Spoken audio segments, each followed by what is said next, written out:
This is the Atlantis Community Apartments, located at the corner of Cherokee and Cedar in the Baker neighborhood. The building consists of 60 units, 25% of which are set aside for people with disabilities, and it also houses the offices of the Atlantis Community Foundation.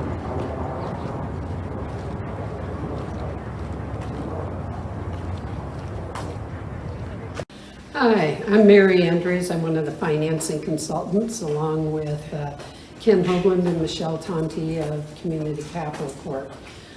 We're here today to talk a little bit about the intent of the Atlantis building. One of the goals was to make more than the required number of fully accessible units for people who have physical disabilities, along with providing additional units for persons with various disabilities. So we've incorporated those goals into the community spaces so that everything is accessible. People with disabilities can be integrated into the broader community and create an affordable product. I think one of the nicest things about this whole process is that we had full neighborhood cooperation and approvals. This neighborhood has lost a lot of affordable housing, and the units, the hundreds and hundreds of units around here being developed, are all at the higher end.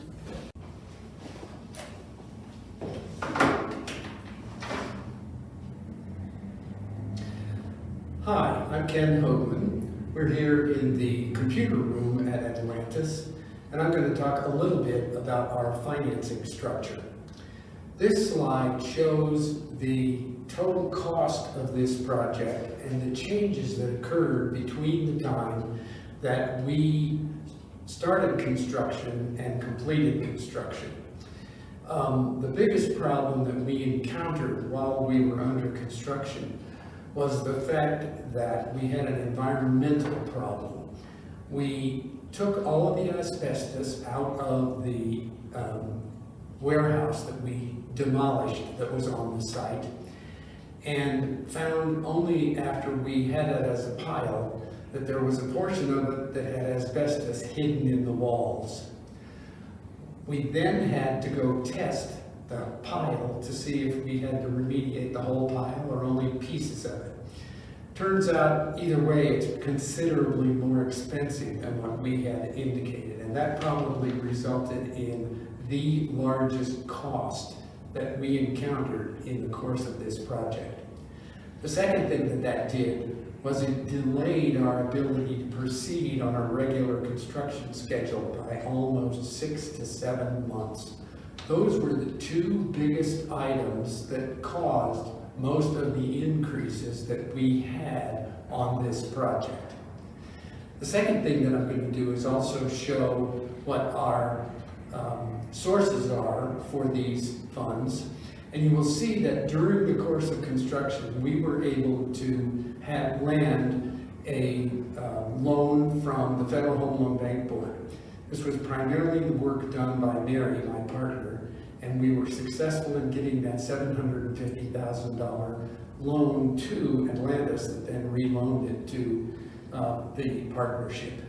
That probably was the most important change that we made in the financing in the course of this project.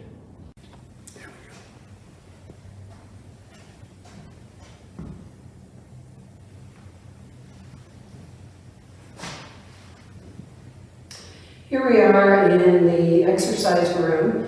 We took some extra care to make sure that there are options for people with all kinds of disabilities to use the equipment. Continuing on in our discussion of some of the challenges that we had, certainly COVID impacted us. At one point, no more than 5 subs could be on the site at any one time. We've had inspectors walk away when they see someone in the parking lot without a mask.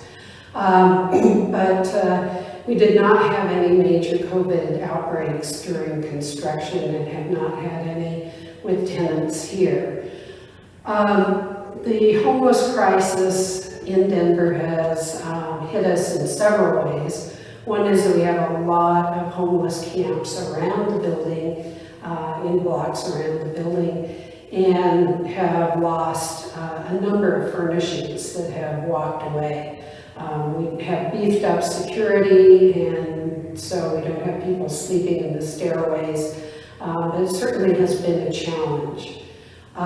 For the Section 811 vouchers, the Section 8 subsidies, a priority has been placed on people who are homeless. Many of those come with underlying issues, and we've encouraged people who are moving forward on their project to really beef up their supportive services.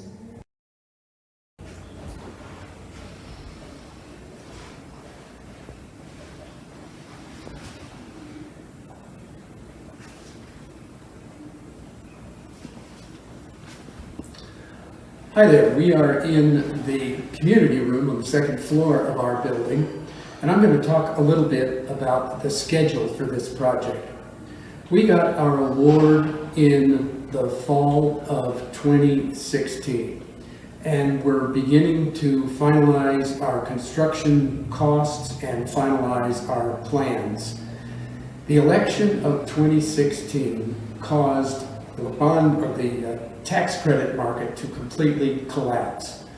We went from having a commitment for well over $1 in funds for this tax credit project to in the high 90s, and at one point we were told we'd be lucky if we were able to even close this project.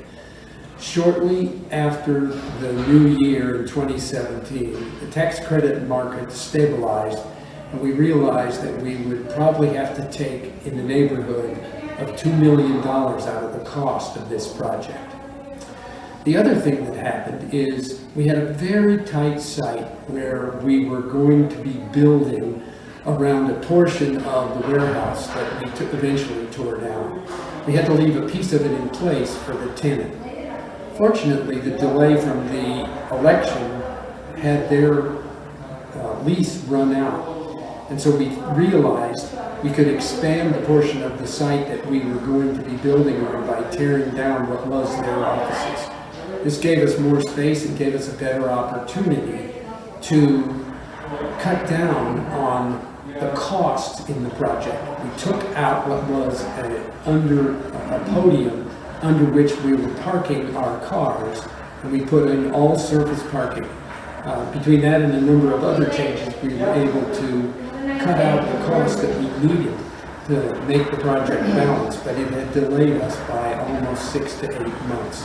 So between that and the other delay I discussed during our construction itself, we ended up being behind almost a year and a half on this project.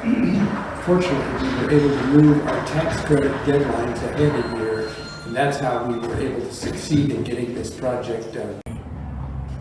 Welcome to Atlantis Community Foundation and the Atlantis Apartments.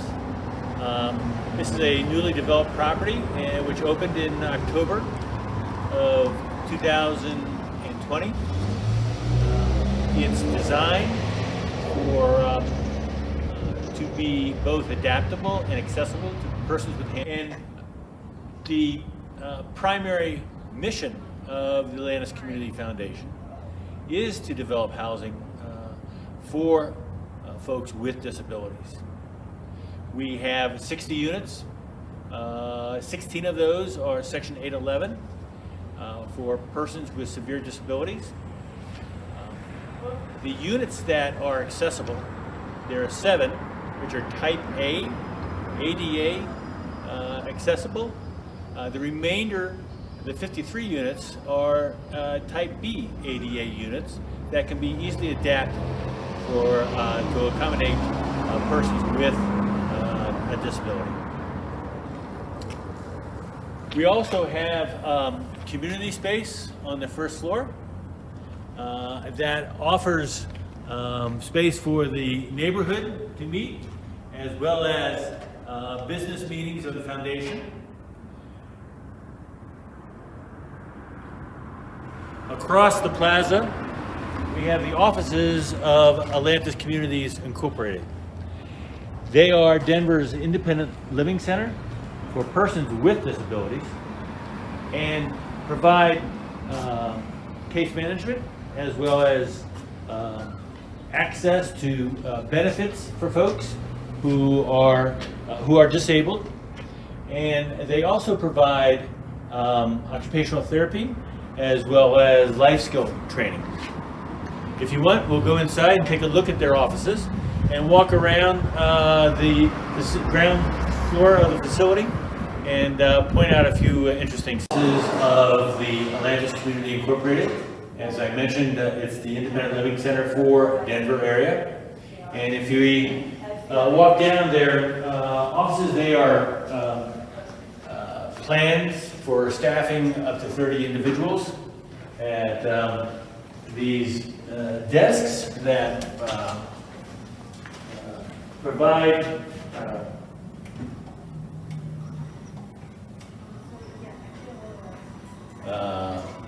to be a stand-up or sit down, and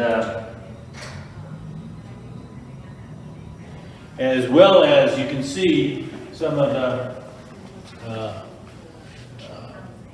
storyboards they have created that talk about what the Atlantis Communities has contributed to this to the civil rights causes for persons with disabilities.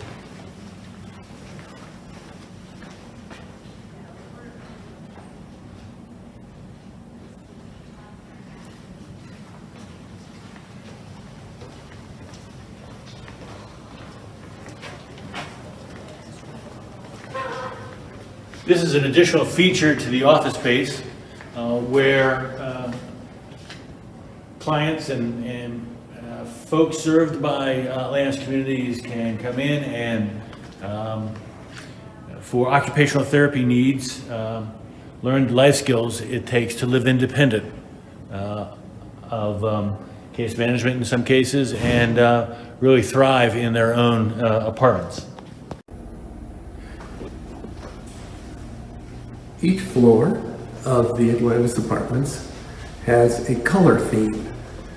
This fourth floor is purple, and as you can see as we get near the elevator, it has the same color scheme at the elevator along with this colorful tile. This is the exercise room on the fourth floor. And then here's the corridor, which has insets for each residential door that are in the same color as the floor's theme.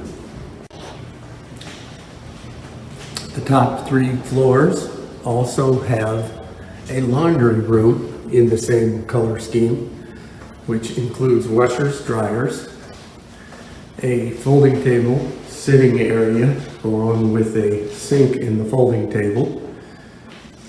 And each of the laundry rooms does have a window. The Atlantis apartments are located in the Baker neighborhood in West Denver. This is a view from the roof of the solar array that was included as part of the development of this property. It will result in savings to the utility bills and cover almost all of the common area utility costs. The area around the Baker neighborhood is in the process of being developed, and as you can see, there's a nice view of downtown. The property is located very near the Alameda light rail station. These are a couple of newly developed apartment buildings adjacent to the project, and you can't see it here, but beyond them is the Alameda light rail station. The other thing that's in the process of happening is right here is the site for phase 2 of the Atlantis apartments, which are just now starting construction. We're on the back side of the Atlantis apartments in the parking lot over here. So far they have found that the required parking by the city is more than adequate for what is required. There are a number of planter boxes that residents can use along with water outlets. Beyond that is a detention pond that the city required as a means to take care of drainage from the site. Along here we also have at the far end a little bit of open space with a small set of, or small patio that has tables and chairs for residents if they're outside or waiting or meeting a friend or whatever. And then adjacent to the gathering area here is a bike shop, wheelchair repair storage area inside these windows.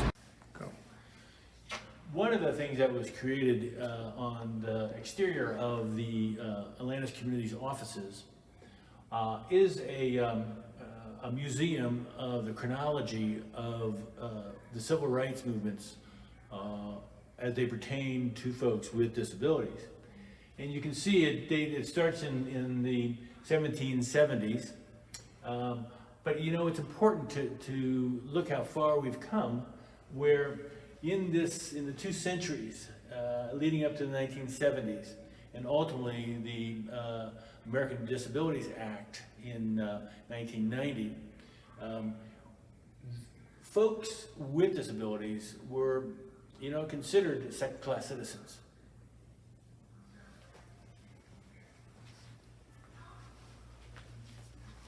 Along the storyboard, you can see various events, both Supreme Court rulings as well as state rulings that really had a detrimental impact on folks with disabilities. Finally, in the mid-30s, coming out of the Great Depression, as well as in 1956 with the Social Security Disability Act, a safety net was created for folks that provided an income for people who were permanently disabled and could not work.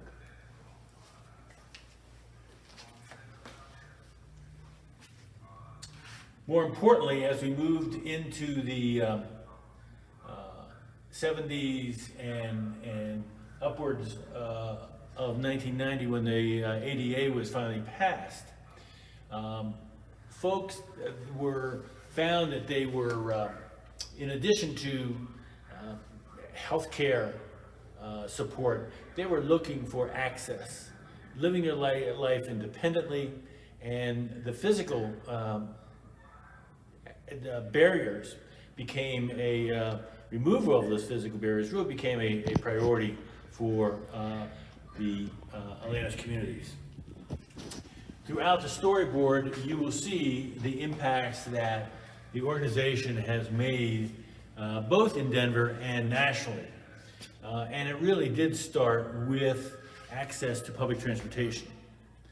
The interesting thing with Atlantis Apartments, we are a block away from the RTD light rail, which really gives folks an opportunity to access both jobs and services, visit with friends and family, and thrive in this location. But to get there, and without light rail, the bus system really needed to be upgraded. And one of the most prominent stories is the shutdown of the RTD system that Atlantis and its sister organization ADAPT, they started a strike and they shut down the RTD system, and at the time they wanted lifts installed, which ultimately became not only for Denver, but the rest of the country, a great feature for public transportation.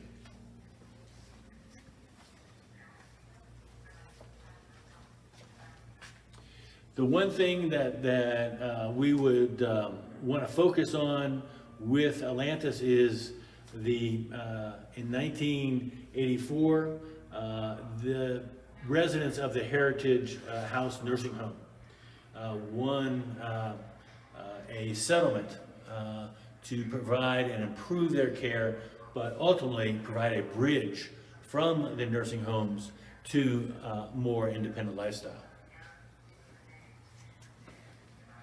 In 1988, you see some of those efforts being codified in the Civil Rights Act as well as federal regulations. And in 1990, we end up with the passage of the American Disabilities Act that really brings to the forefront the access not only to public space, but also to private spaces such as restaurants.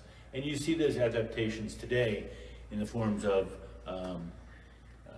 bathroom facilities, as well as widened doorways and ramps leading up to them.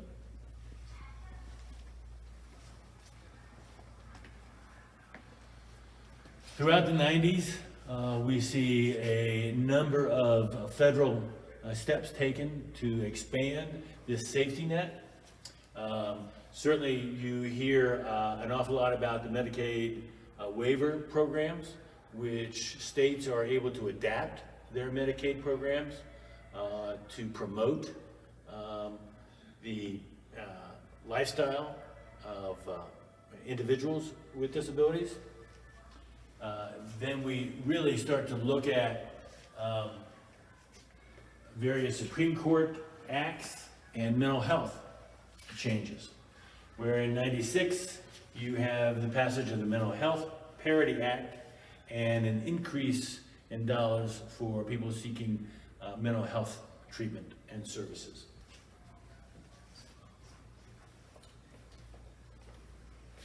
In 2005, what we still use today in as an incentive and support for people in nursing homes is money follow the person. And this provides a bridge not only for the services, but also for rental assistance for folks seeking independent living as they exit from nursing homes.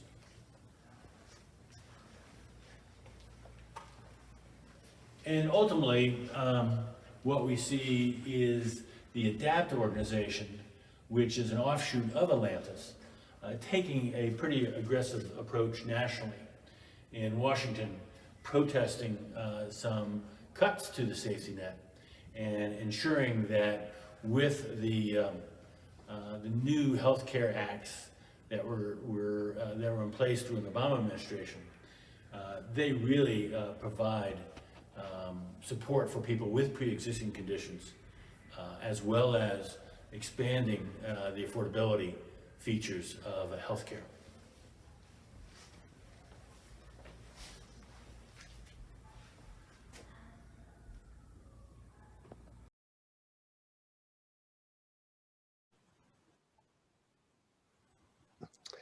We did receive funds from the city of Denver in the form of home funds.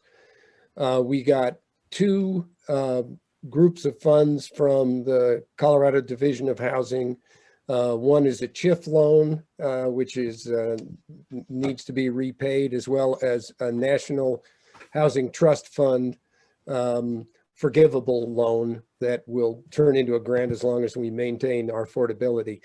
And then the last soft money source that we had was from the Federal Home Loan Bank, as I talked about in the video.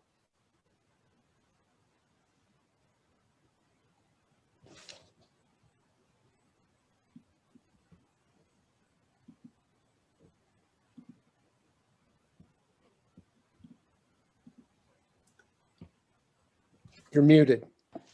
Sorry about that.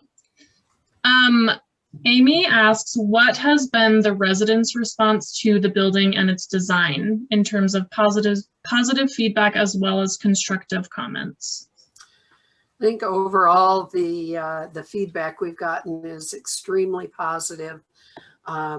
We tried to go over and above in what usually is the last thing you think about in development, which was the decorating and creating a sense of place.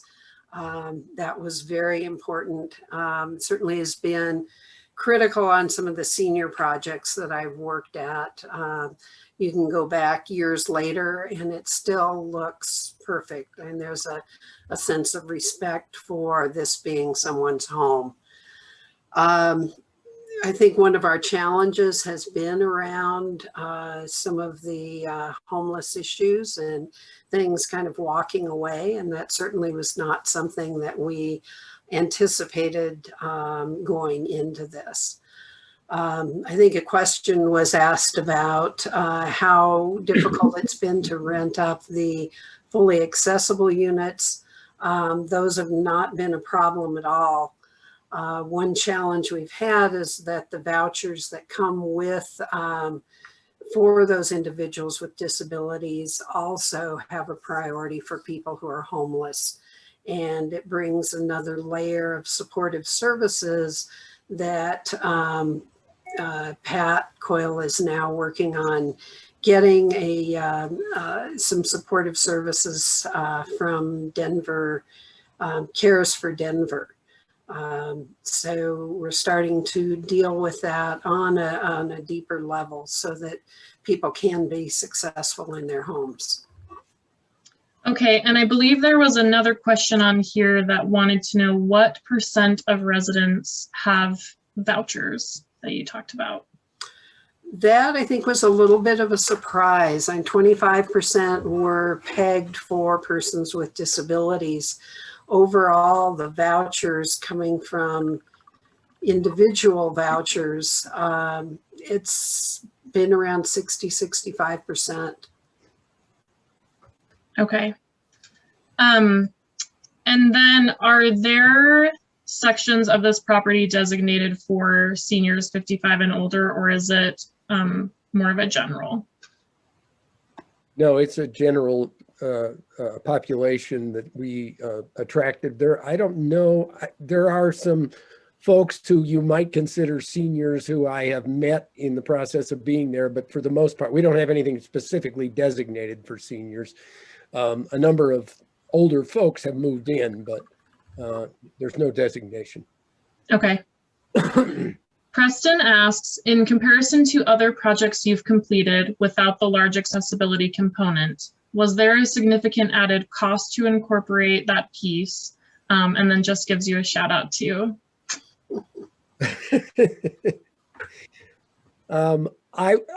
It's in some ways it's hard to tell because of some of the issues that I talked about, but we did not in particular find that adding the accessibility added very much. It added something, but not a significant amount. And part of that is because we began the process knowing that we were going to make everything in the building accessible. And so you didn't have to go back and change any doors, make sure they were wide enough or make sure there was enough room in the bathrooms for a wheelchair or any of those things. And so my sense is as long as you start at the very beginning with that as your goal to make it as accessible as possible, you don't add very much cost. There's a few things that cost a little extra. I mean, just it's not part of the housing, but those desks that Pat talked about, that are easily, lowered and raised for people with wheelchairs are, an expensive item, but it's mostly items like that rather than anything major about the building. Okay. Yeah, I think the only thing that was on our wish list that we ended up value engineering out because of cost was some very specialized ovens where you had a side opening instead of a pull down. We still did wall ovens so someone can, protect their arms and then use the oven to pull something out. But that was one thing that it was unfortunate, but we just could not afford them. Okay. Nancy would like to know, how large are the apartments, and how many bedrooms? Are they all fully furnished? The breakdown is 37 and 13, 37 one bedrooms and 13 two bedrooms. They range in size. I think the two bedrooms are in the neighborhood of about 950 square feet. And the one bedrooms are 670, just short of 700 square feet. So they're unfortunately, I didn't get the chance to, we videoed this after it was full, and we didn't have enough time to get to a resident to show their apartment off. But they're pretty generous in terms of size. I think the other thing that I like about them, and you can see from some of the public spaces, is they have great windows. And so there's lots of light, natural light that comes into all of the apartments. Yeah, and that makes a huge difference, especially in terms of living in the city when you might not access a lot of nature. Okay, I have a few that are similar. Can you tell us a little bit about maybe some challenges that you faced in terms of the pandemic and building through COVID, and then some of your team members that sort of helped keep things light and work through the challenges when things might have seemed very tough at the time? Sure. We really had a very strong team, and I think that was able to keep everything coalesced and moving forward. A special shout out to Pinkard Construction, Humphreys Poley Architects, that's now Ratio. The lead architect originally was Ozzie Friedrich, and so a special shout out to him as well.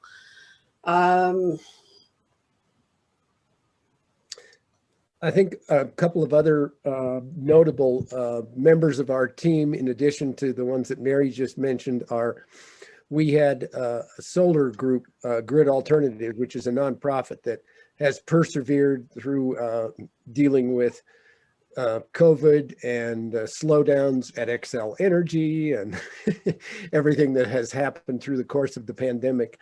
And then what Mary talked about is that when you're trying to build during the pandemic and you try to enforce, for example, masks among all of the workers, and you get a city inspector who shows up and sees someone in the parking lot who doesn't have a mask on and walks away, and you then have to bring him back, and it impacts your schedule. We had that happen a number of times. But I would say that the other kinds of delays that we had that I've described in this video really had a much greater impact on our schedule than was the case of COVID itself. I think that between the original schedule we got from Pinkard and the one that we used for the construction, other than the delays due to the asbestos problems, were within a month of what they planned before COVID and what we ended up with after COVID. Yeah, I think one of the biggest impacts of COVID too was supply chain issues, particularly around appliances, and subs being able to hire staff. Everyone stayed incredibly busy during COVID, and where it really hurt was trying to bring on staff. Yeah, we had a few scheduled changes we had to make as a result of pieces of the supply chain being completely backed up. But managed to, that's again, a shout out to Pinkard for working around all of that. So Mary, you talked a little bit in the video about bringing in security, and with staffing issues, did you run into any problems with security? I know someone just asked a question about if you offer 24/7 security or concierge style services on the property. No, we have a variety of cameras, security cameras. Entry doors are locked and you have to have a fob to get in. Those have helped. But like I say, we have had furnishings and artwork walk away, and you go back and look at the security footage and they're just taking their time. There is property management. They're probably a little less than 40 hours a week.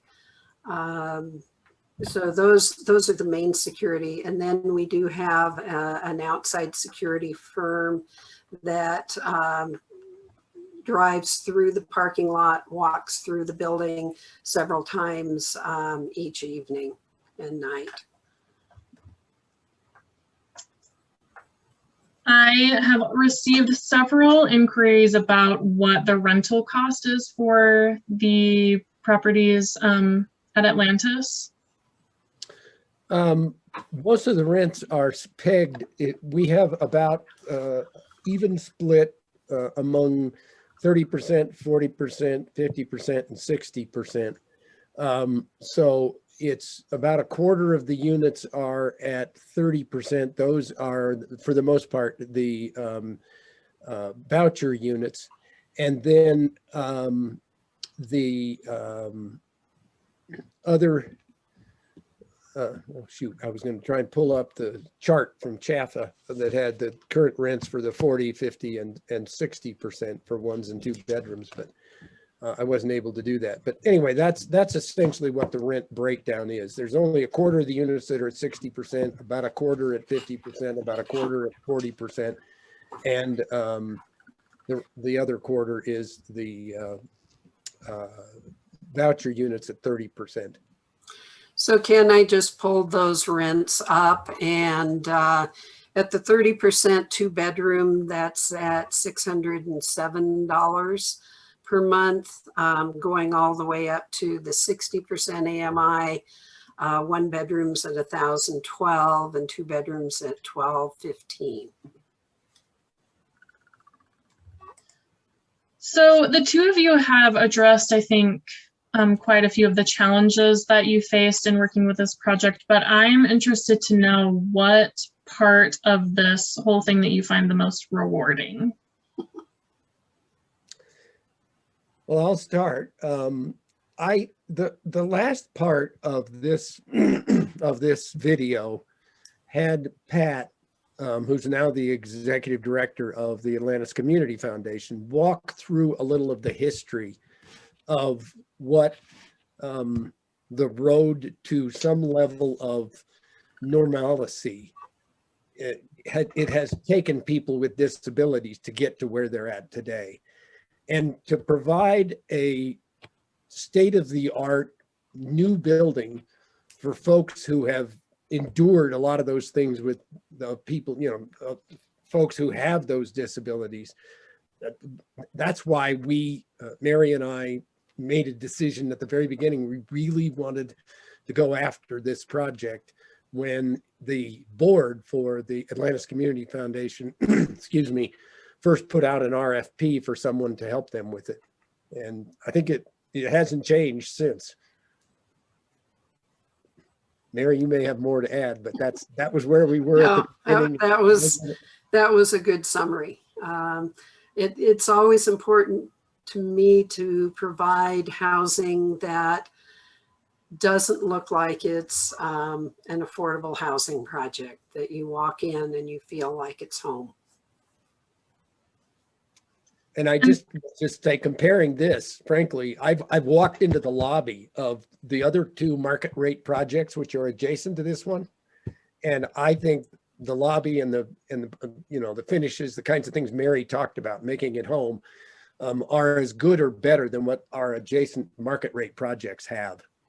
Yeah, and I should add a shout out to Jillian Gardner with Factory Direct, who was the interior designer for us and really put her heart and soul into it. I think a question came up, are the units furnished? And the answer is no, they are not. But we do have relationships with Arc Thrift, and through Atlantis Community Inc., we've been able to help people get furnishings when they couldn't get them on their own.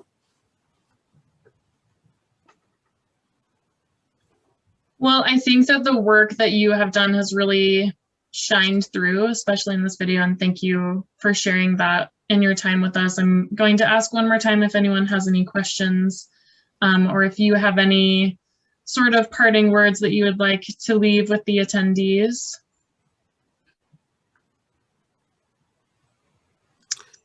I see that Ray Stransky has asked a question about the architectural elements of type A units.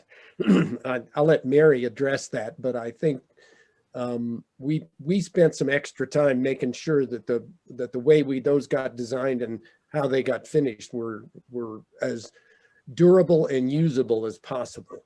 So Mary, you want to talk a little bit about that? Sure. We did do some extra type A units. If this had been a senior project, those can be harder to rent up. And so you need to go into them with the idea of something that's adaptable. You can pull out a cabinet in order to roll under. But in this case, we knew we had a strong market need. So we've got roll under counters at the sink, under the cooktop, wall oven, roll-in shower with no curb, good lighting.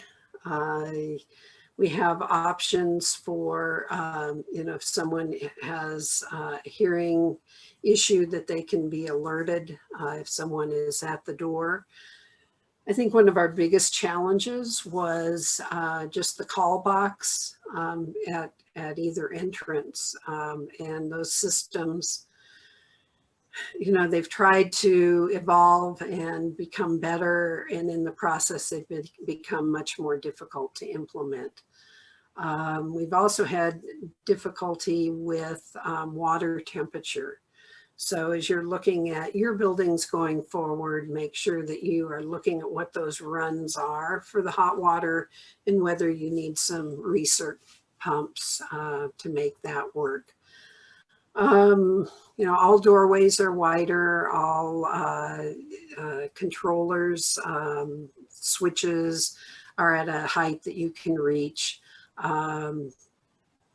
Anything we could do to make sure that someone could get in and through their unit and use it. If they chose to put their clothes bar down lower, they could certainly do that. So all of those things have the ability to be adaptable. And that's in every unit. We have the A units, which are built that way. And every other unit can easily be adapted to an A unit for someone who is in a motorized wheelchair or has to have a walker or whatever. I also see there's a question on vacancy, and so far we're full and we've leased up. Took us a little longer than we anticipated, and I think part of that is processing during COVID of subsidies for vouchers and that sort of thing. But since we've leased up, we've been staying full. Yeah. And just to mention that Ross Management is the property manager, and we just have really seen them step up to the plate in the last couple months. There was one more question that I missed from earlier. It was, are there energy efficiency components to the building, and were there any grants for these upgrades? If so. There are energy efficiencies beyond, we basically have met the standard that is required under the CHAFA program. Under Enterprise Green, we added the solar panels that were in the video. Those we got solar tax credits for, and a rebate from Xcel Energy. Everything else is high efficiency. I would say that it's sort of up to 21st century standards, but what I'm watching with new designs going forward is it's not going to be long before we're going to end up at a better place from an energy efficiency standpoint in a very short order. And we aren't on the frontier of that. We're right where we should be for 2021, but it's not going to be long before everybody's obsolete from what I'm seeing. Well, thank you, Mary, and thank you, Ken, for joining us today. For everyone who is attending, I just put a link to our upcoming events for Housing Colorado. We just put quite a few things on the calendar for June and August, and we would love to see you there, starting to ease back into in-person. So we're very excited about that, and we look forward to seeing you in the future. And I would just add that as you all are moving forward with your affordable housing projects, these are not easy to do. And there are times when you feel really frustrated, but you're always welcome to reach out to Ken or I for advice. Yes.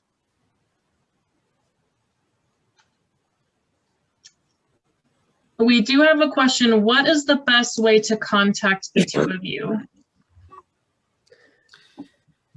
Miranda, do you want to just post our email addresses? Yeah, our emails are in the, we're members of Housing Colorado, so you should have our emails through Housing Colorado. Okay, great. I have those. If you are interested, what I will do is send me an email maybe at miranda@housingcolorado.org, and I can send you their contact information. And it's Miranda with an I, Miranda. And with that, we will give you back the last few minutes of your day and wish you a happy Wednesday. Thanks, Miranda. Thank you. Thank you.